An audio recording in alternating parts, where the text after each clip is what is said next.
Сәлем математиктер, бүгін біздер иррационал теңдеулер тақырыбына келдік. Бұл тақырыпты енді жеңіл деп айта алмаймын, бірақ дұрыстап түсініп алсақ, бұдан жеңіл тақырып жоқ.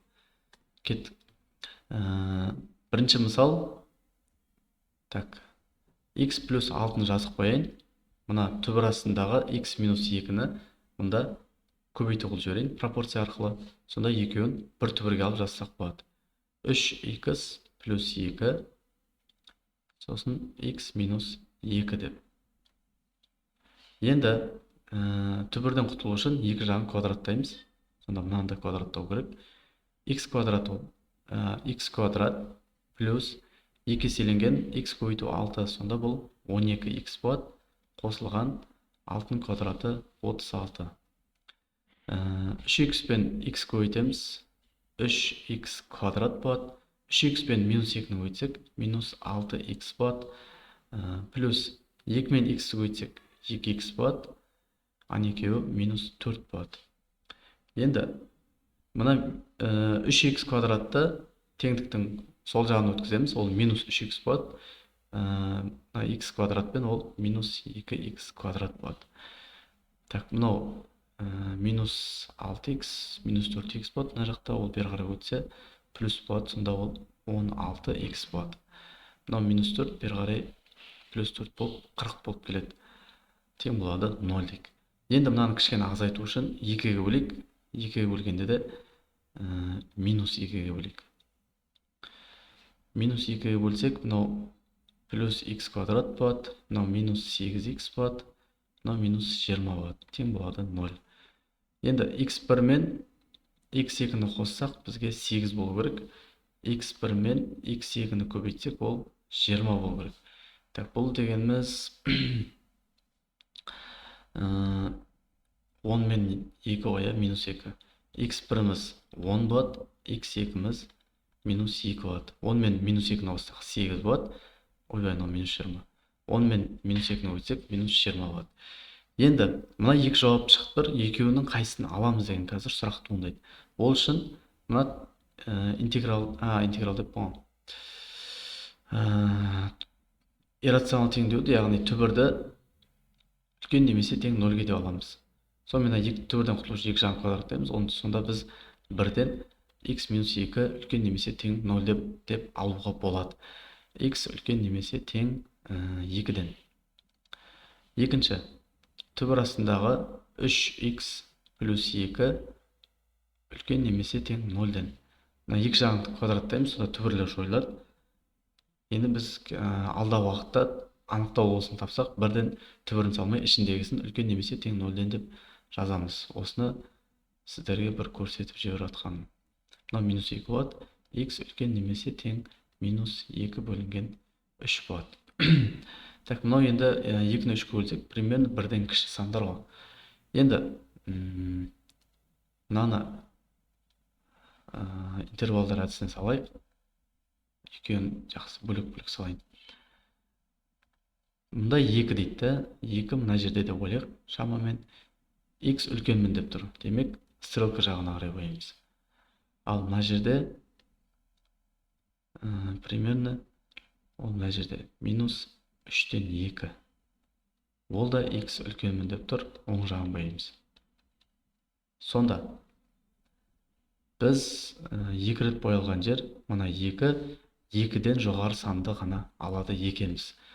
Сонда жауапта мына минус 2 кірмейді, бұл 2-ден жоғары емес. Мынау 10 деген санды аламыз. 2-ден жоғары. Жауабы x тең болады 10 немесе жай ғана 10. Кеттік келесі. Енді мына жерде біз бірінші анықтау болысын табайық.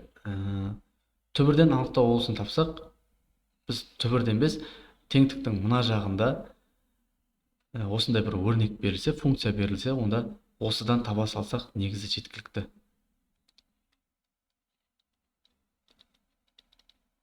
Үлкен немесе тең 0-ден деп, Енді өткені біз түбірден оң сан шығатын білеміз ғой, минус сан шықпайды. Демек, мынаны үлкен немесе тең 0-ден деп ала берсек болады. Енді минус 2x үлкен немесе тең, мына жаққа өтеді, минус 9 болады. Екеуін минусқа қысқартып жіберейік. Сонда теңдік өзгереді былай қарай. x үлкен немесе тең 9 бөлу 2 бұл 4,5. Яғни біз 4,5-те тең немесе одан кіші сандарды алады екенбіз қазір. Енді мынаны шығарайық. Мынаны шығару үшін екі жағын квадраттап жібереміз. Сонда квадраттасам мен бірден жазайын. 35 минус 5x болады. Квадраттағанда кетеді ол түбірлері. Сонда мына жақта 81 минус 2 қойсақ 18, 36x плюс 4x квадрат деген мәнді аламыз. Мына кетіріп тейін. Мына 35 минус 5x теңдікті мына жағына жіберейік. Сонда нақты 0 қалайын тұр. Мұнда 4x квадратты жазып қойайын. Мұна минус 5x плюс 5x болып өтеді. Сонда мынау минус 31x болады. Так, 35 бері қарай минус болып өтеді. 81-ден 35-ті азайтсақ 46 ма? Плюс 46 қалады. Енді мына 0-ді мына жағына жазайын. Ешқандай айырмашылық жоқ. Енді дискриминант. Дискриминант 31-дің квадраты неше екен? Қазір калькулятормен шығарсақ.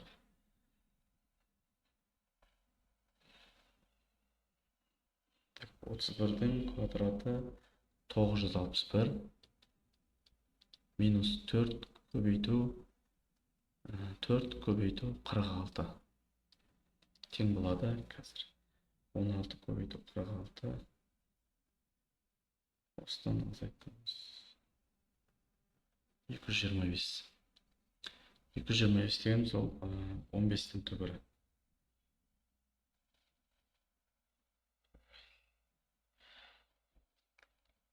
Так, енді минус 31 x1 тең болады минус 31 формулада минус бар, онда ол плюс 31 болады. Плюс 15 2 көбейтілген 4. Мына екеуі 46. 46-ны 6-ға бөлеміз. Бұл примерно 6 емес 8 ғой.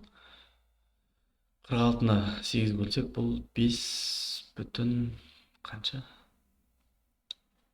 5 бүтін 7 ма 8 бол үшін. Бұнда бір шама шығады енді жуықтап алғанда. x2 тең болады 31-ден азайтамыз 15-ті. Сонда 2 көбейтілген 4. 31-ден 15 азайтсақ 26 ма? 16. 16, мұнда 8. Так, 16-дан 8 бөлсек 2 болады. Енді. Бізге 4,5-тен кіші сандар керек. Біз сонда 5,8 деген санды алмаймыз. 2 деген санды ғана аламыз. Неге? Өйткені қазір көрсетейін. Жауабы 2. 5,8 алсақ, 5 6-ға жақын ғой. 6 деген санды алсақ, мысалы мына жерге 6 қоямыз. 2 мен 6-ны өтсек 12, 9-дан 12-ні азайтсақ минус 3. Иррационал теңдеу, яғни мына түбір минус 3-ке еш уақытта тең бола алмайды. Яғни түбірден минус деген сан шыға алмайды. Сондықтан біз 2 деген жауапты ғана аламыз.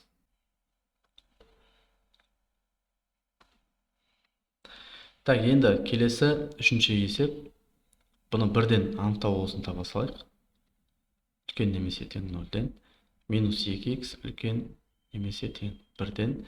Енді мына x-ті қалдырайық. Мына минус мен бірге аттандырып жіберейік былай қарай.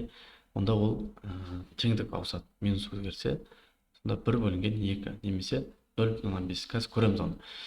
Енді мынадан түбірден құтылу үшін екі жағын квадраттаймыз. Сонда мынау 5 минус 4x минус x квадрат болады. Ал мынау 4x квадрат минус 2 көбейтілген минус 2x көбейтілген 1 плюс 1-дің квадраты. Енді мына жерде мен қайта шварт жаза бермей, мына минус плюс болады. 2 мен 2 4x болады. Мына 1-ді көбейтсек бәрі 1 болады. Сонда мына жер дегеніміз плюс 4x болып тұр ғой. Сосын плюс 1 болады. 1-дің квадраты бәрі 1. Енді x квадратты бері қарай өткізейік. Сонда бұл плюс болып келіп 5x квадрат болады. Мынау бері қарай өтсе плюс 8x болады. мынау бері қарай өтсе минус 5, 4, минус 4х 4 болады. Сонымен дискриминант мынау 64 болады, минус 4 көбейтілген 5 көбейтілген 4. Мына минус 4, мында плюс 4 болып барады. Так, 64, не екеуі 20, 24, 80, 80-ге 64 қоссақ 124 па? 144, ойбай, 144. 144 дегеніміз 12-нің квадраты.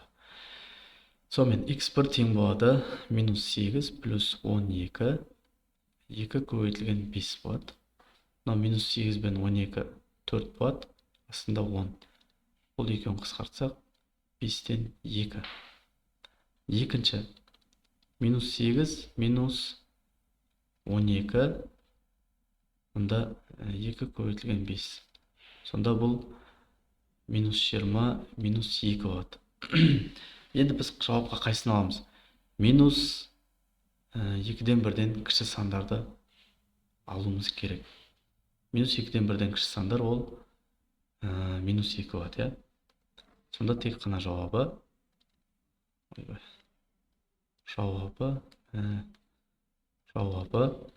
минус 2. Ал 2 бөлінген 5 ол оң сан ол минус 2-ден 1-ден кіші бола алмайды. Келесі. Так, мына жерде мына түбір асты 47 плюс x-ті мен t деген айнымалы енгізейін. Сонда t минус 1 t минус 2 деген мәнді аламыз. Тең болады 20. Енді t-ны көбейтсек t квадрат болады. Мына екеуі 2t болады. Минус t плюс 2 болады. Минус 20. Тең болады 0. t квадрат минус 3t мына жер минус 18 тең болады 0. Так, енді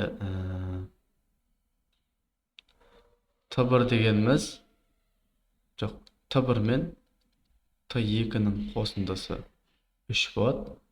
t1 мен t2-нің көбейтіндісі минус 18 болу керек дейді. Сонда t1 дегеніміз бұл минус жоқ, t1 дегеніміз 6, t2 дегеніміз минус 3. 6 мен минус 3-ті қоссақ плюс 3, 6 мен минус 3-ті қойсақ минус 18. Енді біз нені аламыз, соны анықтап алайық.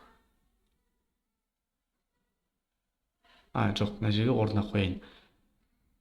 Түбір астында 47 плюс x тең болады. 6-ны алам мен, мына жерде 6-ны алам. Минус 3-ті ала алмаймын, өйткені түбір минус 3-ке тең болмайды, минусқа тең болмайды. Енді мынада түбірден құтылу үшін 2 жағын квадраттаймыз. Басқа түспен жазайын.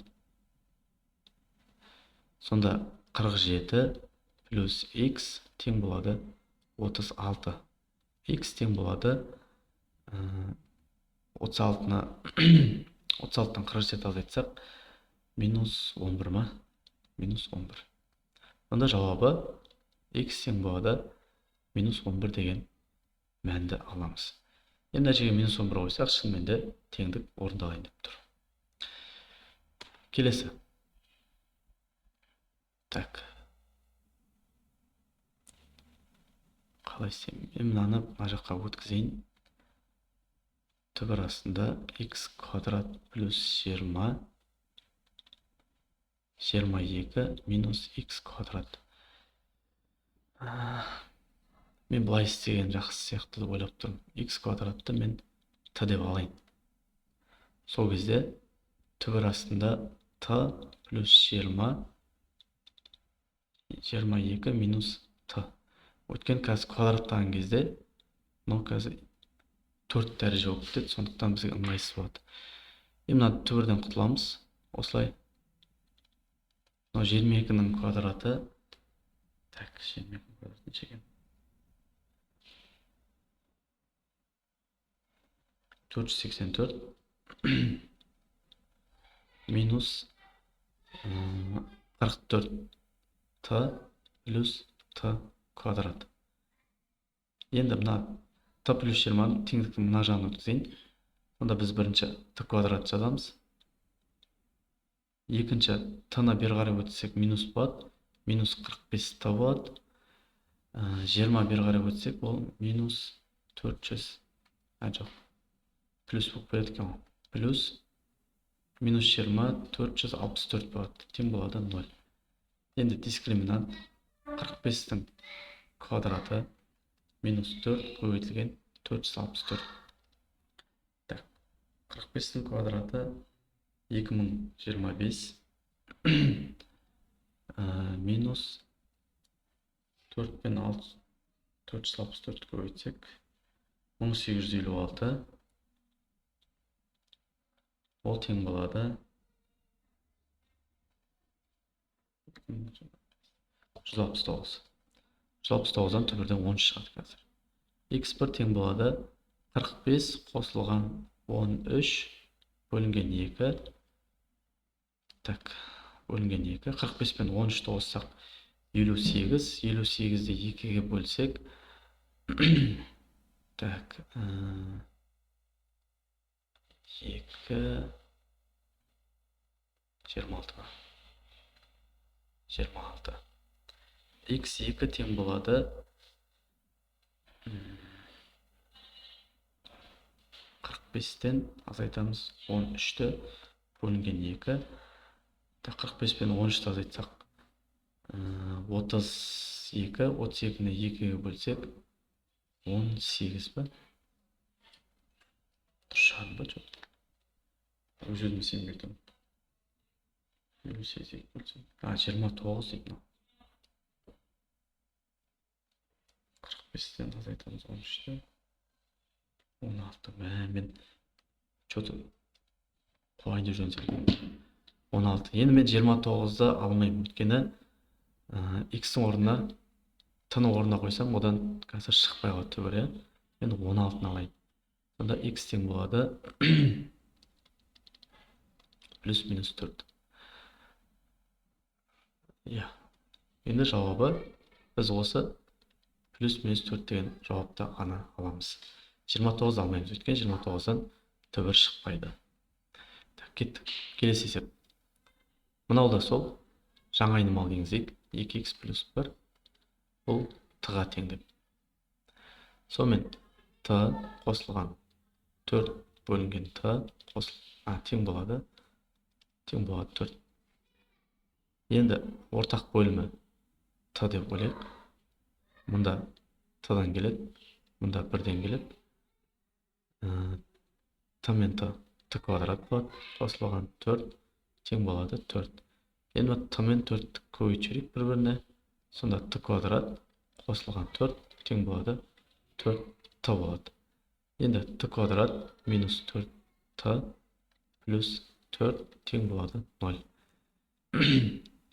Дискриминант 16 минус 4 көбейтілген 4 тең болады 0. Сонымен x1-іміз тең болады 4 бөлінген 2. Сонымен 2. Жауабы мұнда t-ның орнына 2 қоямыз. Ойбай, x емес t орнына. Егер теңдеу болса, бір жауап деп аламыз. Егер теңсіздік болса, бұны 2-ні 2 рет қолданамыз. Теңдеу болса, оны 2-ні 1 рет қолданамыз, иә? Так, сонда түбір астында 2x плюс 1 тең болады 2-ге. Енді 2 жағын квадраттаймыз. 2x плюс 1 тең болады 4-ге. 2x тең болады, мынау бері қарай өтсе 3 болады. X тең болады 3 бөлінген 2. Сонымен жауабы 3 бөлінген 2 деген жауапқа қол жеткіздік. Келесі. Так, егер мынау көбейту болса, онда бұны жеке-жеке 0-ге теңестіріп, x-тарын тауып алуға болады. Бірінші мынаны 0-ге теңестіріп шығарып. Сосын жақсы жанына мынаны қоса алып жүрейік. 3x минус x квадрат тең болады 0-ге. Сосын бұның еще екеуінің анықталу обысын табамыз қазір. бірінші түбірлерін тауып алайық. Енді квадраттасақ, сонда 7 минус x квадрат болады, тең болады 0. Минус x квадрат тең болады минус 7. 7 мен 7 кетеді, сонда x тең болады плюс минус, ойбай, өтірік айтамын. 7 мен 7 емес, минус пен минус кетеді. X квадрат тең болады 7 болады. X тең болады плюс минус түбір астында 7 деген мәнге қол жеткіздік.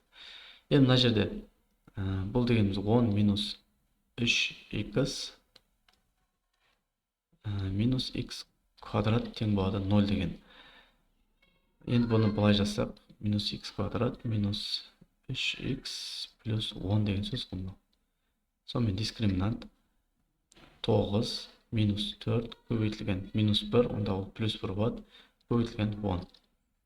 Мінеке 10, 49 да. x1 тең болады минус 3 емес, плюс 3. 3 плюс 7 бөлінген 2 көбейтілген минус 1, ол минус 2 болады. Сонымен мынау 10 2 бөлсек минус 5 болады.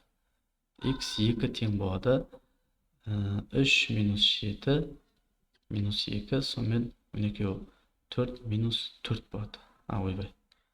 Плюс 4 да, мынау минус 4. Жоқ, минус 4 2 бөлсек 2 деген жауап болады. Сонымен бұны интервалдар әдісіне саламыз қазір, бірақ бірінші мынаның анықтау болсын тауып алайық. Үлкен немесе тең 0-ден x минус x квадрат үлкен немесе тең минус 7-ден x кіші немесе тең мынаны ауыстырамыз дедік қой 7-ге. X кіші немесе тең плюс минус түбір асты 7-ге. Яғни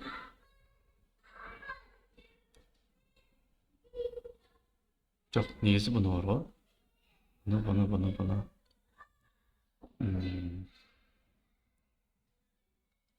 Ладно. Қазір көреміз. Так, мынау 10 минус 3x минус x квадрат. Так, бейдейін. Басқа неме жазайыншы. 10 минус 3x минус x квадрат үлкен немесе тең 0-ден деп алайын,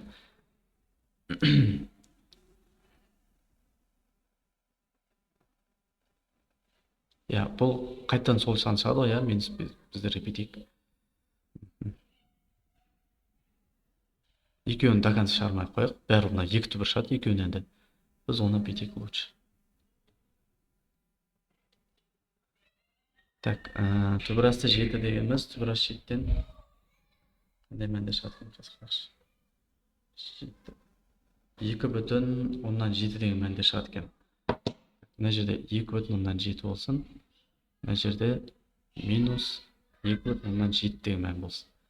Енді мынау x-іміз x-ің алды минус болып тұр ғой, сонымен онда ол минус плюс минус деп басталады. Яғни x-іміз үлкен дейді, бізге сонда үлкен жағы керек, плюс жағы керек. Ал мына жерде де сондай. Так, бұл 2 мына жерде минус 5 мына жерде. Так, мына 2,7 түсінікті ғой, түбір асты 7 деп жазайын. Есептің мәні бойынша минус түбір асты 7. 5 соның мына сыртқы жағында. Енді мынау x-ің алдында минус, x квадраттың алдында минус бар. Демек, бұл да минус плюс минус деп басталады. Сосын бұл x-іміз үлкен деп тұр, x жағы 0-ден үлкен деп тұр. Демек, бұған да плюс жағы керек. Енді 2 рет боялған жер, ол мына минус түбір асты 7 мен 2-нің аралығы. Сонда біз жауапқа, егер теңсіздік болса, минус түбір асты 7 мен 2-нің арасы деп алатын едік. Бұл теңдеу болған себепті минус 7 және 2 деген мән жатқызамыз. Осылай айтсамыз, минус 7 және 2 деген мәнді аламыз. Енді бұл кішкене күрделеніп қалады. Енді мына жерде біз 2x плюс 1-дің 4-тен 1 дәрежесін жаңа айнымалы енгізейік. Сонымен қиындатпай жеңілдетіп алдық, иә. 1 плюс 15 бөлінген т минус 2 т деген мәнге қол жеткіздік. Өте жеңіл мәнге. Сонымен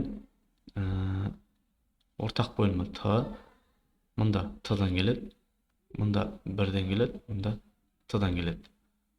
Т қосу 15 минус 2 т квадрат тең болады 0.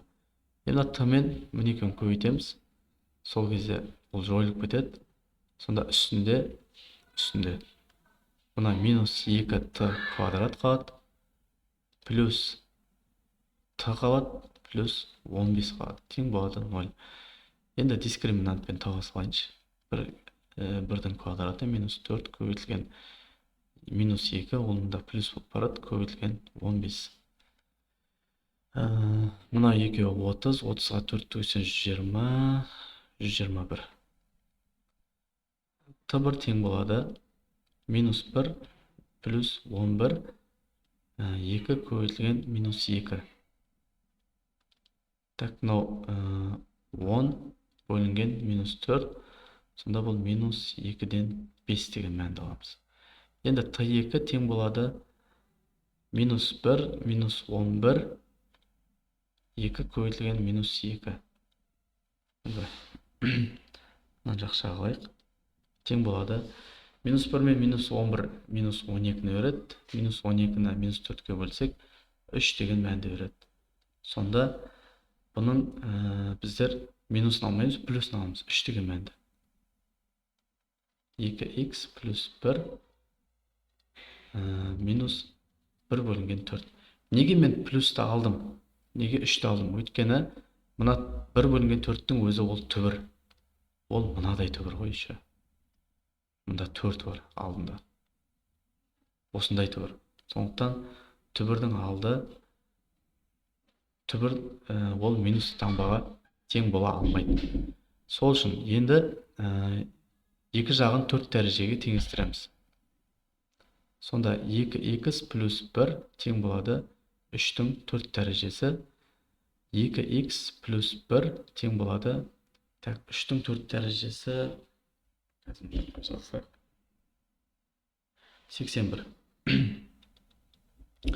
2х тең болады, мынау 80 болады. Х тең болады 40 болады. Сонымен жауабымыз 40 деген мән. Енді келесі есеп. Бұл жерде ортақ бөлімі х болады.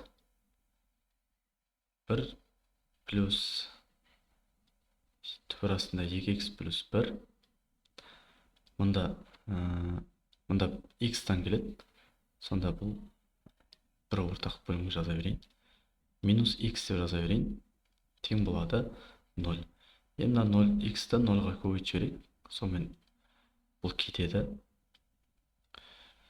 1 плюс түбір астында 2х плюс 1 минус х қалады. Тең болады 0.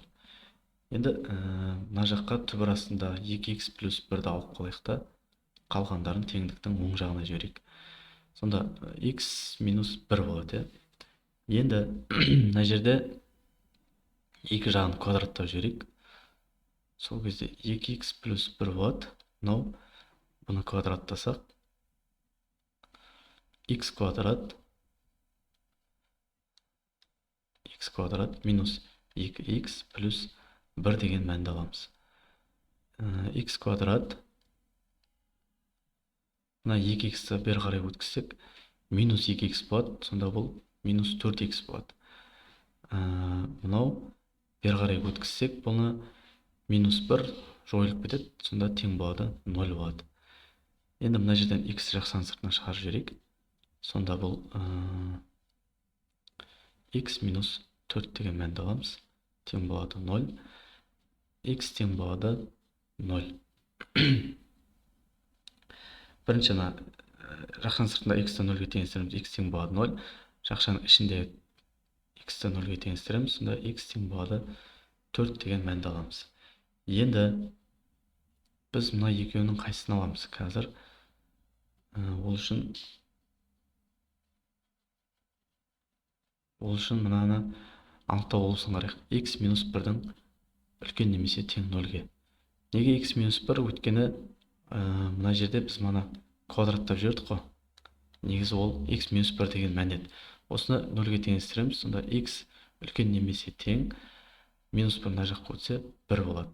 Сонда 1-ден үлкен сандарды ғана аламыз. Ал мына 0 бұл жауапқа жатпайды. Бұл 0-ден кіші. Ал 4 жауапқа жатады. 4 1-ден үлкен. Сонымен жауабы 4 болады екен. Келесі. Енді мына жерде біз теңдіктің екі жағын квадраттап жіберейік. Мынаны квадраттасақ, сыртындағы түбір кетеді. Сонда бұл 7 плюс түбір астында 3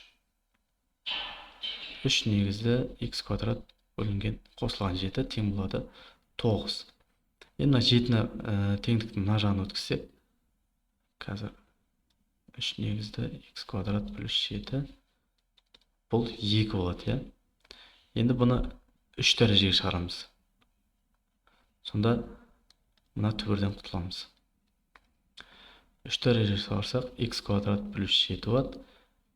2-ның 3 дәрежесі 8 болады. X квадрат тең болады, мынау 1 болады. X тең болады, плюс минус 1 болады. Сонымен жауабы плюс минус 1 деген мәнді аламыз. Так, келесі есеп, бұны біз түрлендіру енгізейік. Мен мына x-ті былай жазғым келіп тұр. Түбір астында x соның квадраты деп. Өйткені мен бұны квадрат пен түбір жойылып кетеді. Сонда бәрі x қалады, яғни ешқандай x-ті өзгертпейміз, просто соған қосымша түрлендіру енгіздік. Минус 4. Енді астында, түбір астында x плюс 2 бар. Тең болады x минус 8. X минус 8. Енді мен бұны не үшін жаздым? Өйткені түбір астында x минус 2 қысқаша көбейту формуласы бойынша. Түбір астында x плюс 2 деп жазғым келіп тұр ғой. Сосын x плюс 2. Мынаны бүйтіп астымен қысқартқым келіп тұр. Сонда бізде мынадай мән қалды. Түбір астында x минус 2 тең болады x минус 8 деген. Енді бәрін бір жаққа өткізейін.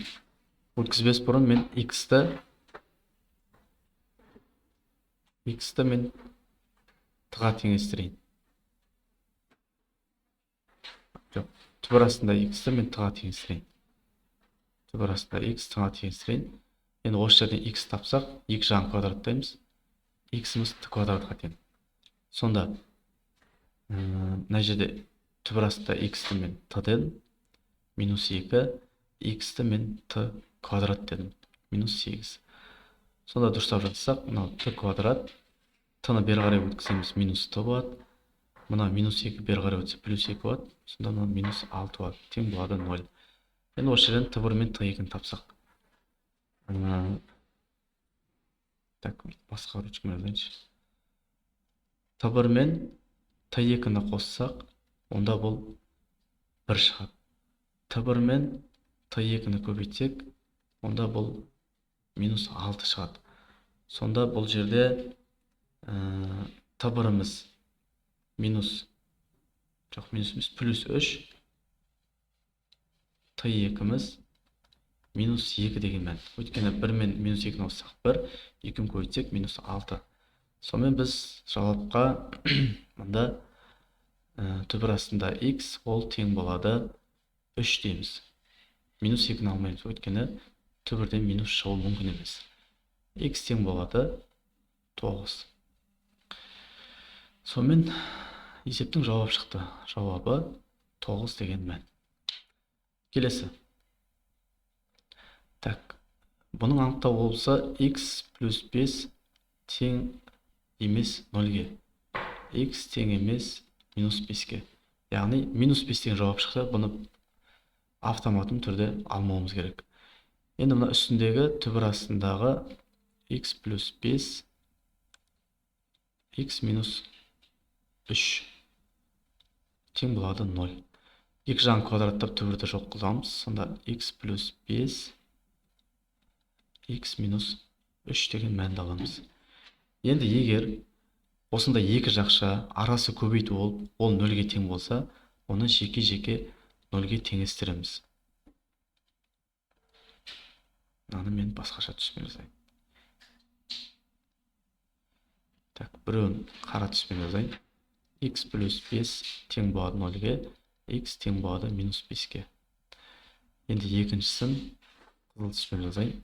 X минус 3 тең болады 0-ге, x тең болады 3-ге. Енді біз минус 5 деген жауапты алмаймыз дедік. Мұнан алмаймыз. 3 деген жауапты аламыз. Мынаны бүйтіп сызып тізе қойын. 3 деген жауапты аламыз. Сонымен жауабы 3. Есеп бітті ме екен? Бір есеп бар екен. Бұнда сол екеуінің арасы көбейту. Оны жеке-жеке 0-ге теңестіреміз. X квадрат плюс 2x минус 3 тең болады 0. x1 қосылған x2 вет теоремасы арқылы минус 2. x1 көбейтілген x2 ол минус 3. Так, x1-іміз минус 3. x2-іміз 2 деген мән. Минус 3-ке, жоқ, өтіретін 1 ғой. 1 деген мән. Минус 3-ке 1-ді қоссақ минус 2, 2-ін көйтсек минус 3. Сонымен осы екі жауап қазір мынаны қарайық. Біз минус деген жауапты алмаймыз қазір көрсетіп. Түбір астында 3 минус x квадрат тең емес, тең болады 0. Так, түбірін тастап кете берейік. Тең болады 0. x квадрат минус 3. 3 деген бар, бәле болып, минус 3.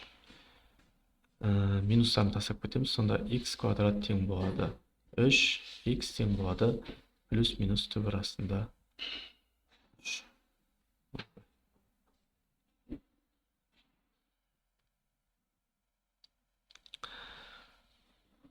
Так, сонымен біз енді мына минус 3-ті қойып барайық. Минус 3-ті қойсақ, мына жерге 9 болады.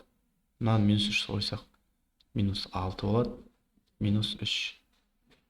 Так, 9-ға минус 6-ны азайтсақ, 3 болады, 3-тен мынаны азайтсақ, 0 болады, иә. Демек, мына минус 3 кіре ма, сонда жауапқа? Мұнда минус 3 қойсақ, минус 3-тің квадраты 9. 3-тен 9 азайтсақ, бұл минус болып кетеді, минус 6. Сонда түбірдің ішінде минус 6 шығуға болмайды. Демек, минус 3 деген жауапты алмаймыз. Ал 1 деген жауапты аламыз, қазір тексерейік. Мұнда 1 қойсақ, 1-дің квадраты 1. 2-ге 1-ді көбейтсек 2, қосу болады, азайту 3. 1 мен 3 қоссақ 0 болады, мына жер. Мына жер общий 0. Енді мына жер 1 қойсақ, 1-дің квадраты 1, 3-тен 1-ді азайтсақ 2, түбір асты 2-ге 0-ді көйтсек, ол бәрібір 0 болады. Енді түбір асты 3-ті қойсақ, одан бәрібір сол шанс шығатыны белгілі. Сонымен жауабы 1 және плюс минус түбір астында 3. Сонымен оқушылар, бүгінгі иррационал теңдеулерге арналған тақырыбымыз аяқталды. Бұл оңай тақырып емес, бірақ бұны бір түсініп алсаңыздар, бұдан жеңіл тақырып. Сонымен келесі сабақта көріскенше.